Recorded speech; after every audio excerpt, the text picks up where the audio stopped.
Does this change everything or just press pause? Well, I'd remind everyone that sterling today, having broken through the 130 level, is still 20 big figures below where it was on the eve of the vote.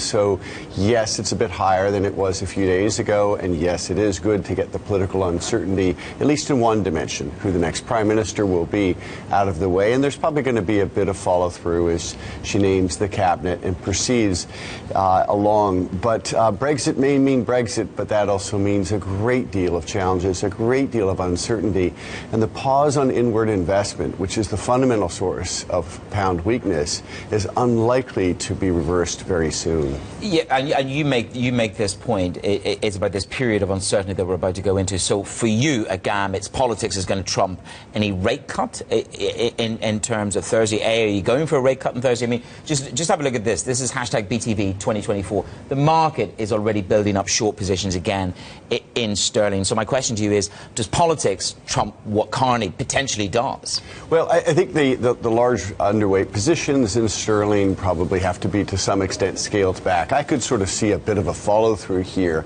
But when we come to Thursday's decision, it's pretty clear right now, I think, from all the anecdotal evidence and probably the first reads, that uncertainty does matter for the economy. The economy was slowing going into the Brexit vote. Inflation remains below its target.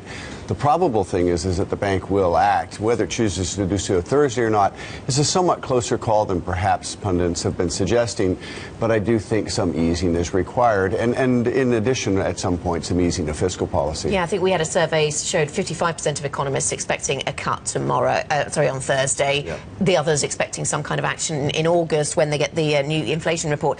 Just on this point about slowing inward investment into the UK, how convinced are you that we're seeing that already, Larry, or is that something that's still to come? I asked because we spoke yesterday to the CEO of Aberdeen Asset Management, and he was saying the investors who've been pulling money out of the real estate funds that, you know, one of which he is sort of managing or overall in charge of, he says that's not the international investors being spooked and getting out of UK assets. He says that's a retail investment thing, and actually they've got international investors queuing up to buy property from them, he said. Oh, for sure. I mean, I think in some cases the market might be a bit distorted. A lot of people looking at various aspects of real estate, including REITs in this country, on the basis of the kind of price action that we have seen.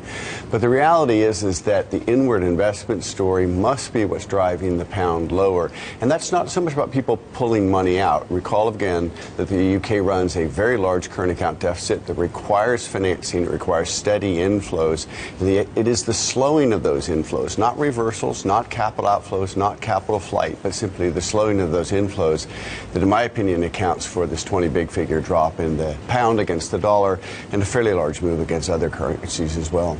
Look, the currency moves are, in some ways, what one argument would be is it'll put a floor under asset, it'll put a floor under the property, it'll put a floor under the FTSE. The FTSE 100 has outperformed the rest of Europe versus the volatility. I've got the volatility for you for the mid-caps.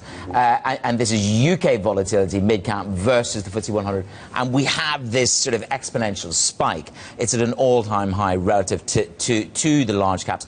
Does that continue? Do we find a base level? Does the drop in sterling, does the 130 bandwidth put a support level under the mid-caps to a certain extent, or is it just a large cap story? I think it's mostly a large cap story, and it has to do with translation of earnings. I would argue it's not going to make that much difference for export performance. We have seen countless examples over the last half dozen years where currencies have depreciated and exports have remained lackluster. And firms, by the way, generally do not build out additional capacity when they gain that competitiveness. So its second round effects on the economy is likely to be weak. The mid-cap spike in volatility partly had to do as well with tremendous selling pressure and liquidity pressures in that market. Those have abated now, so I think it's going to come back, but it's going to take longer for those stocks to recover, given the uncertainties about the economic environment.